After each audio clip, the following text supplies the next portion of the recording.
So, I like to do pop quizzes. I think you guys are familiar with that, especially on Thursday nights. As we're going through the Word, I'll just say pop quiz. Class, there's a pop quiz, and so here's a pop quiz for you right now. How many books are in the Old Testament? Now, if you're in seminary or a pastor's wife, you can't answer this. So, does anybody does anybody know how many books are in the Old Testament? Just raise your hand. You don't have to blurt it out. Okay, 39. 39 is the answer. So there's 66 books. So that would mean that there are 27 in the New Testament. And so that was a pop quiz. I should have actually maybe done that at the end, but I think it wouldn't have made the point that we're going to look at here this morning. And as we get back into chapter 22, we're going to find that Jesus is facing a pop quiz himself of sorts from the Pharisees. And so let's get right into these first couple of verses, Matthew 22:34 through 36. And Jesus speaking, it says, "But when the Pharisees heard that he had silenced the Sadducees, they gathered together, and then one of them, a lawyer, asking him a question, testing him and saying, 'Teacher, which is the greatest commandment in the law?'" Now, this debate about which is the greatest commandment in the law had been going on for centuries amongst the Jewish spiritual leaders. And there are 613 laws in the Old Testament. And so, when they asked Jesus which one is the greatest, and he wasn't prepared for this, just like you weren't prepared when I asked you how many books are in the Old Testament. But now, if I were to ask you, you would know, right? So that it wouldn't be such a surprise.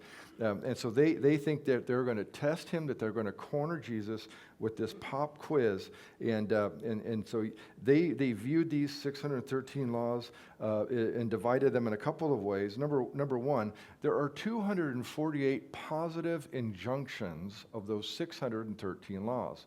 So 248 of positive injunctions, and then there are 365 negative prohibitions. And so there's a lot of don't do that, and then there's a few but do this, and it'll go well with you.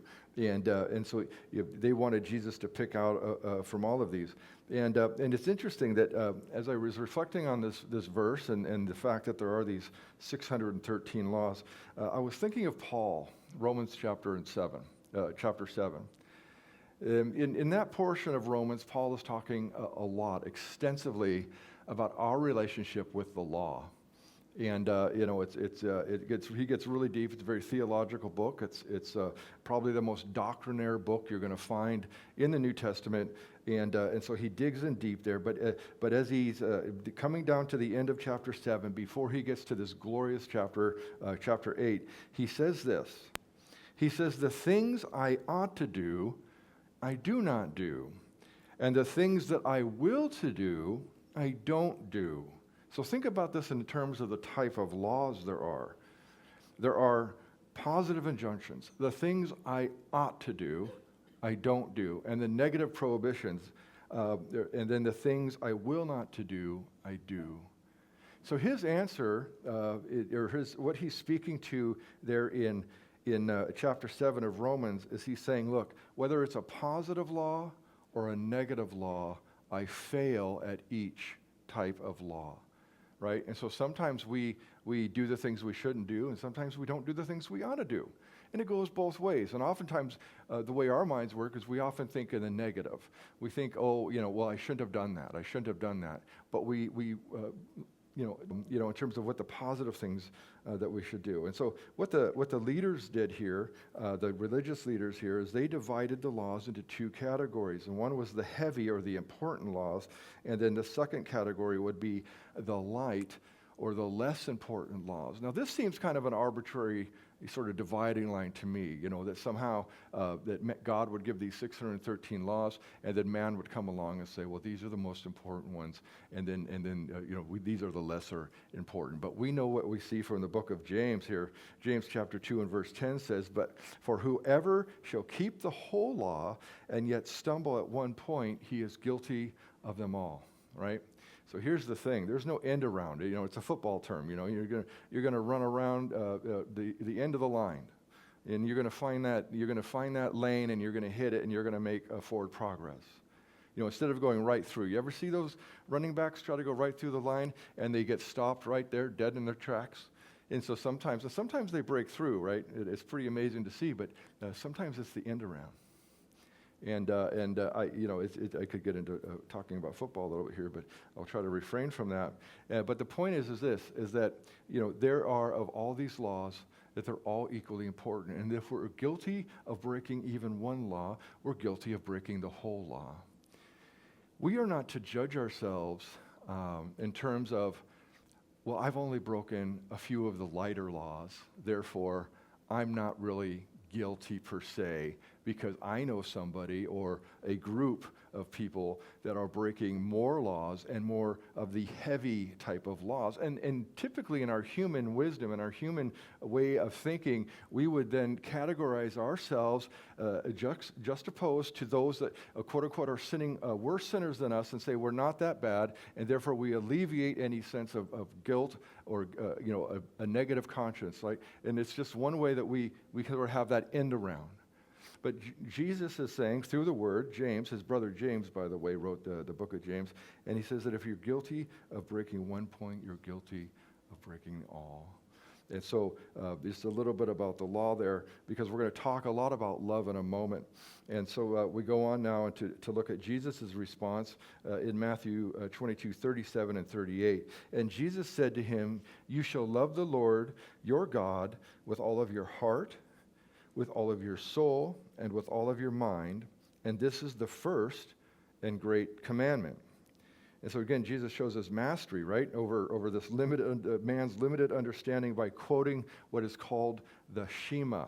And we're going to turn to our next slide, which is from Deuteronomy 6, and this is the Shema. Okay, observant Jews would have, even to this day, would say this daily. And it says here, "Hear, O Israel, the Lord our God, the Lord is one. And you shall love the Lord your God with all of your heart, with all of your soul, and with all of your strength." And so this is the Shema. Shema means to hear. Now, if you were to turn and look at the context here in Deuteronomy 6, you would understand that the idea of hearing the word is just as much as we hear it, that then we are to employ the word in our lives. And it goes on, it talks about in this passage, and particularly about teaching our kids, about passing along what we hear, what we know to be true, and passing it along to other people. And so this is a critical part. And of course, this all kind of comes into play when he says, that we are to love the Lord our God, the Lord is one, and that you shall love the Lord your God with all of your heart and with all of your soul and with all of your strength. Now, I don't want to get too far ahead, but I'll tell you this, the second commandment is like it, that then you are to love your neighbor as yourself. So if we're loving God with all of our heart, with all of our mind, with all of our soul, with all of our strength, you think, and we're going to talk about what that love means in a moment, but before we get there, just imagine what that entails. That with your whole being, you're devoted to God, that you're completely committed to Him, and that He comes first. And can you imagine if you're soaking in all that God is, because you're so committed, you're in such close proximity to Him in your life, and you're just in His presence, and everything He is, and again, by the context of the Shema, it must then go out to other people, and again, the second commandment is like it, and that is that you love your neighbor as yourself. This is fascinating because our love for God is first and foremost, and then it informs how we love our neighbor. We are not to just love our neighbor based on the standards that we think are fine or that culture thinks is fine. We are to love our neighbor, through the love that we have of God, right? So this gets tricky. We'll talk about some application in a moment. And so I want to get on here to the next verses 39 and 40, which again gets to the second commandment. And Jesus goes on. He adds to the answer, and you shall love your neighbor as yourself. And on these two commandments hang all the law and all the prophets. So 613 laws. And by the way, it's a rabbinic tradition, and you'll notice that in some of their gowns and in Solomon's temple, there were pomegranates, like carved into the temple, or they would wear them on their garments. And in rabbinic tradition, they would say that there were 613 seeds in a pomegranate. Now, that's not true. When I was on my tour of Israel years ago, I learned that, and for many years, I taught. There are 613 seeds in a pomegranate. Now, there may be, but typically there's anywhere between 600 and 1,000 seeds in a single pomegranate. And so, but I was taught that rabbinic tradition, and I held on to it and mistakenly taught that there were 613, but that's a bit of a side note. And so, so he rounds out that answer by saying that everything, if you're loving God and you're loving your neighbor, you're not going to break any one of the 613 laws. Not one of them. And this is a pretty cool thing, right? So it's like no pressure. You just say, well, I'm just going to love God. Okay, so then you ask yourself, okay, am I loving God? Right? This is the reflection question for you, right? If I love God with all of my heart, with all of my soul, my mind, and my strength, what is that going to look like? How is that going to transform me, right? It's amazing. I'll kind of tip my hand a little bit. Jesus in John 15 says that if you love me, agape me, we're going to talk about, you're going to obey my commandments. The love of God, first and foremost, leads to obedience. I'm getting ahead of my notes, but I'm excited about this. It leads to obedience. Now, 2026, Midwest Americans, democracy, wild times out there in the world. We've been raised up through generations from the hippies. Some of you are the old hippie folks. And some of us are Gen Xers, and maybe there's some millennials. And are there any Zs? Anybody? You're a Z? You guys are Zs? Okay.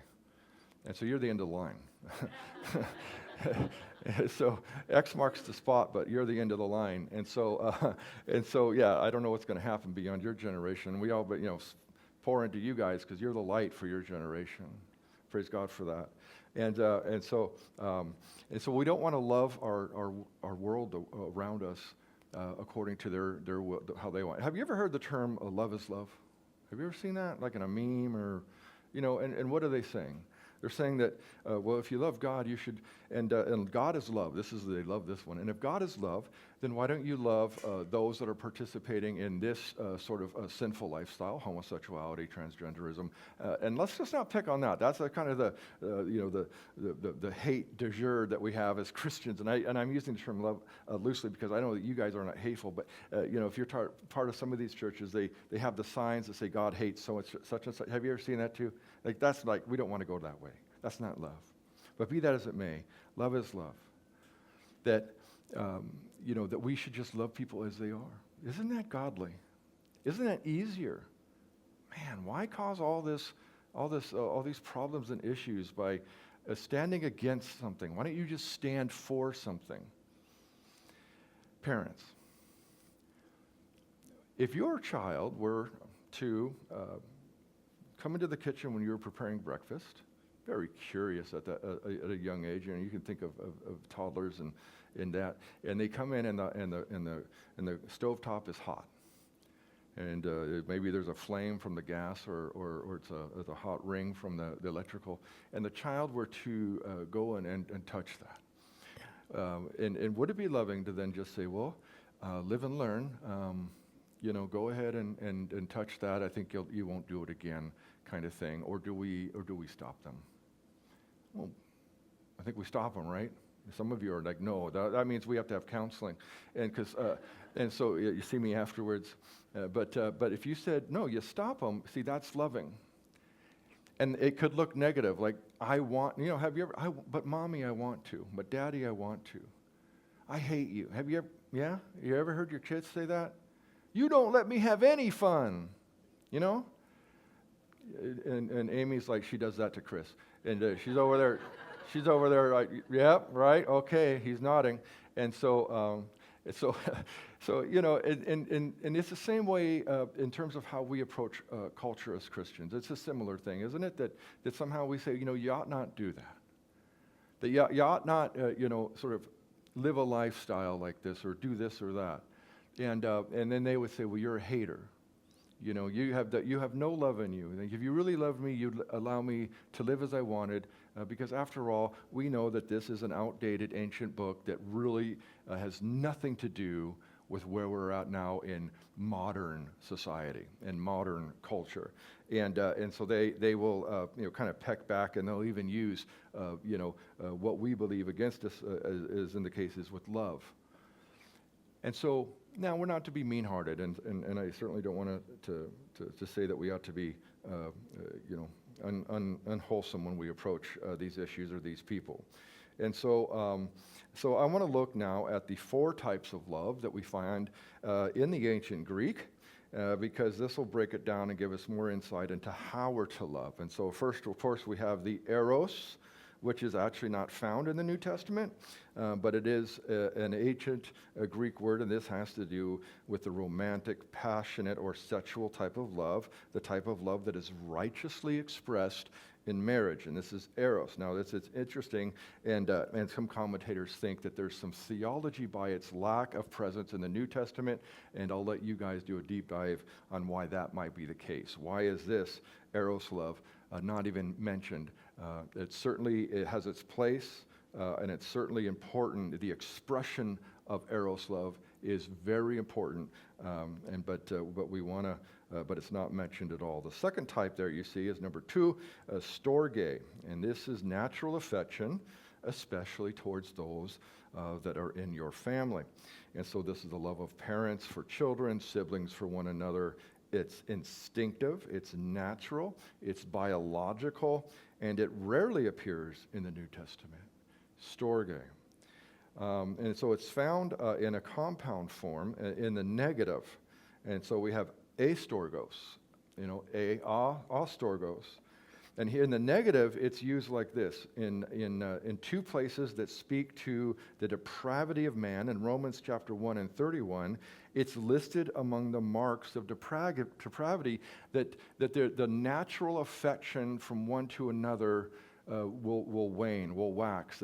And have you seen, and I know that as I've grown up, and I was aware of news stories probably around the mid to late 70s when I became aware of the world around me, and I remember Jimmy Carter, I don't remember Watergate per se, but I remember the Iran hostage situation where they went in to rescue those hostages, and the helicopter was shot down, and then Reagan is brought into office, and then of course he brought such a respect that they released the hostages immediately.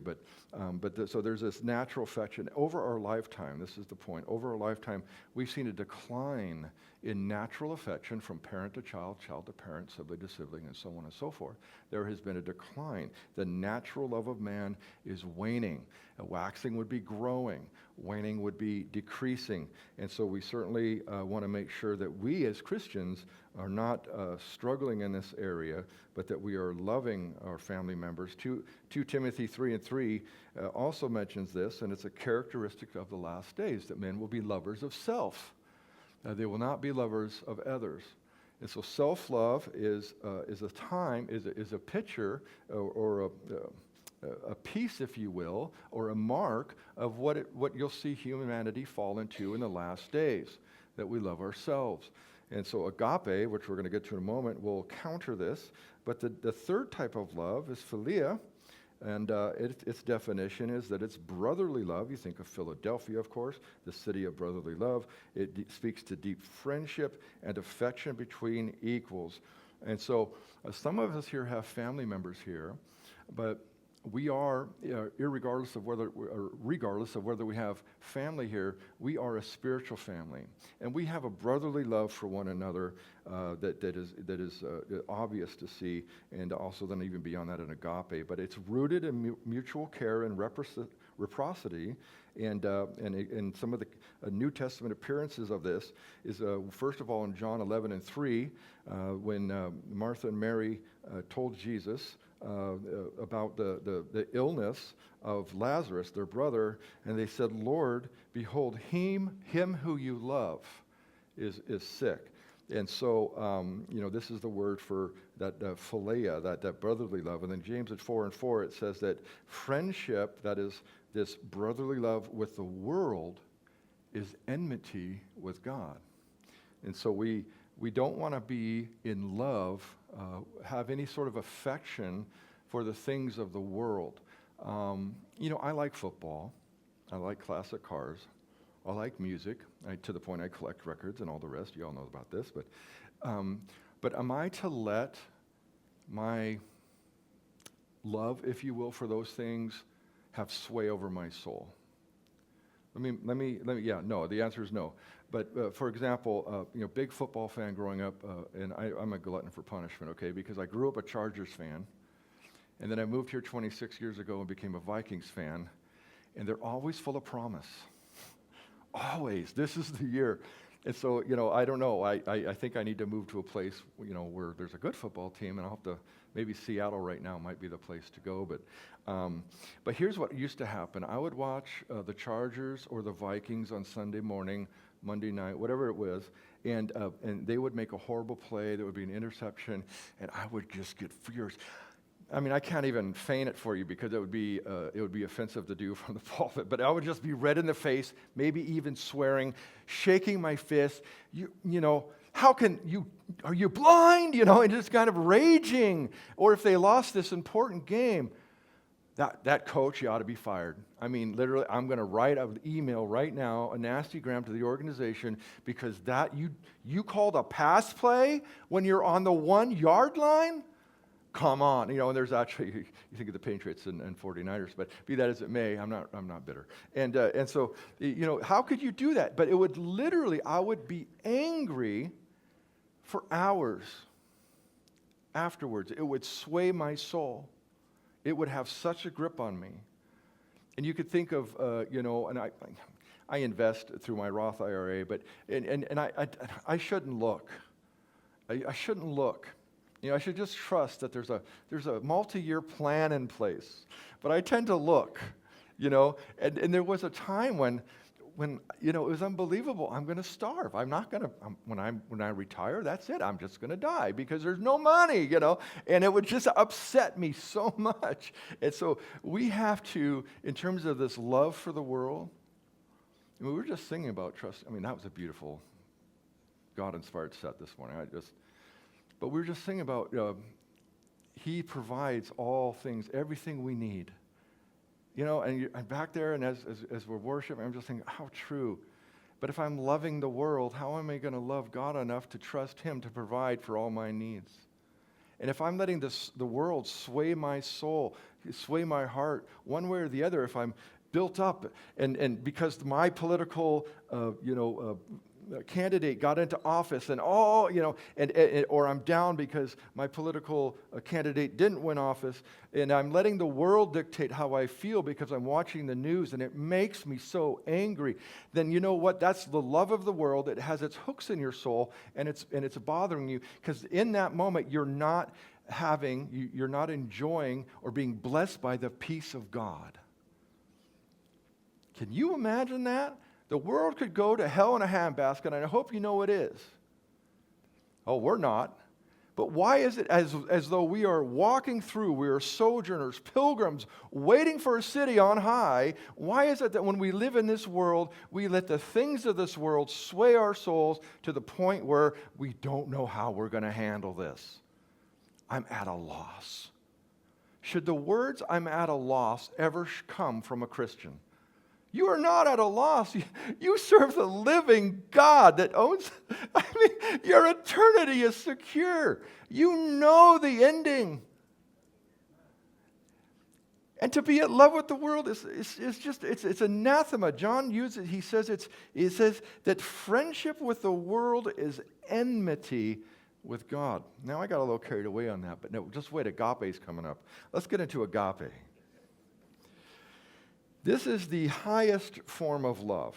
It's unconditional, it's self-sacrificial, it's covenant love.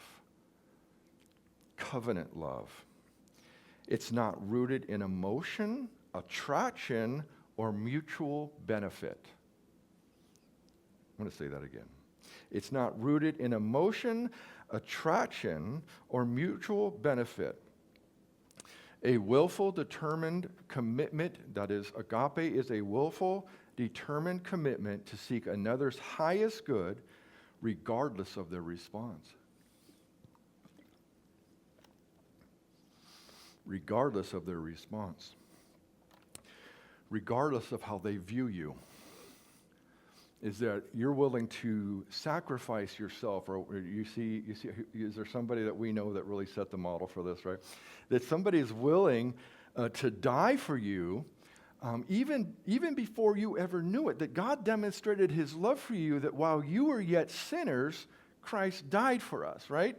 That this is the sacrificial agape love. It says, it doesn't matter on how you respond to me, I'm going to love you in this way. I hope you get it. I hope you see it. But if you don't, it doesn't matter, because it's not, there's not a reciprocity, it's not reciprocal. I can say that much easier. It's not reciprocal.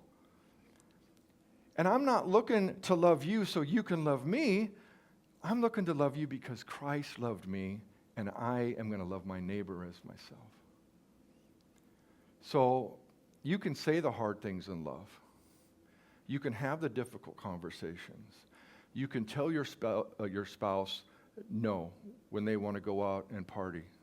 You can tell your child no when they want to go and hang out with the wrong people. Now, you should do it kindly and gently. There's no need to be harsh, but you can do it. You can put a line in the sand. You can say, we are seeking the Lord, and we're gonna grow. Husbands, you lead with this agape love. You serve your wives and the Bible says this in Ephesians 5, that husbands are to lay down their lives for their wives, for their bride. And he goes on, Paul does, and says, well, I'm not talking about the church, or I'm not talking about marriage, but I'm talking about the church, excuse me. And wives, yeah, it calls you to submit. But do you think it would be easy to submit to a man that's dying to himself? That he's really going all in? And you can see that. Boy, finding that right combination, if you have that, God bless you. That it can be a challenging combination, but by God, all things are possible. I'll just add this. Jessica and I, in the world, apart from Christ, would not be married. But with Christ, we're married and enjoy a good, healthy relationship. Praise God. Glory to God. And so this is agape. It's willful and determined. It is the most dominant word for love in the New Testament, of course, citing our example here that you're to love the Lord God with all of your heart, mind, soul, and strength, and that you're to love your neighbor as yourself. And then both of these commandments use the word agape. This is not a feeling, is a covenant commitment. So now, how about the second commandment to agape our neighbors? And so there is an inseparable link between the two, and I don't have slides for this portion, but Jesus said that, and the second is like it. And he uses this Greek phrase, homia ate, and so homo ia, and so homo, of course, means the same. And so it's homeo ate, and it is a crucial understanding that Jesus isn't saying the second commandment is similar in the way two unrelated things might resemble one another. He is saying that the second flows from the same source and operates on the same principle as the first. That your love for God should be to lay down your life and, of course, pick up your cross daily and follow me, right? This is what Christ said. It's self-denial. It's a commitment. Does following Christ always feel good? Pop quiz. No, it doesn't. Are you okay with that? Or do you have a standard that, like, I'm going to go to church and I'm going to serve and do things only as long as it's convenient for me? There's a difference between a churchgoer and a disciple of Christ. And we have a distinction here at Shed Church, maybe when I say we, me, that we don't have volunteers. Because volunteers serve when it's convenient for them, whereas servants serve because it's what God has called them to do. And it's a distinction that's important in discipleship, that is, in seeing you grow in your relationship with the Lord, that you understand that this isn't about your convenience or about your pleasure. This is about laying down your life because you've committed in a covenant relationship with the living God that I am accepting you as the Lord of my life. It's not just his title. Think about it. The Lord, it's not his name, it's his title. You know, it's what a slave would call his master in antiquity. That I'm not in this for myself. I am bought and paid for, it says in Scripture. We are bought and paid for by the precious blood of the Lamb. So this has the idea of agape, and then not only do we have that with God, but then we have that with one another. This is why, guys, I got to say, and I think I meant to say this up front, I'm so grateful and blessed for this fellowship because you guys, show up and show out. The picnic yesterday is a great example of so many people that laid down their lives and worked very hard to make that happen. And typically I'm a church planner, have been, I've done and headed up every ministry, even up into the 5th year of a church plant, and had to be the point man on all these things. And now, with this health issues I've been having, I'm not able to do that, but there's not even a hiccup. Not even a hiccup, because God has raised up servants amongst us that do these things. And I am blessed personally as the pastor of this fellowship to watch you guys just go and serve God. It's an amazing thing, and that is loving your neighbor as yourself. That's what that is. We have a couple more outreaches coming up in August. They're spaced about 2.5 weeks apart. And I know there's a lot going on this summer. I know there is, but you know what? You know what we're doing with these next 2 outreaches? Is we're going out into the public square and we're sharing the love of Christ. And I'm asking you, one servant to another, I'm asking you to show up for these, to help decorate the float, to walk beside the float, and to hand out balloons to little kids, or an ice cold water bottle, to hand them up one of our pamphlets. I'm actually going to write tomorrow. I'm going to merge one of our pamphlets with the gospel message and make a tract that we can just hand these out to people as we walk along. This parade in Clearwater, it's not like a half an hour, maybe you're going to be on the route. We're not, and then some of you are going to ask to go on a Sunday morning to the rodeo to serve, where Brian's going to share the word. We're going to figure out who's going to lead worship. We're going to send a team of you out there to love on those people, those cowboys and those attending the rodeo, to represent God to those people. So I just want to encourage you. I know we've got a lot going, but you know what? God's called Shed Church to be servants.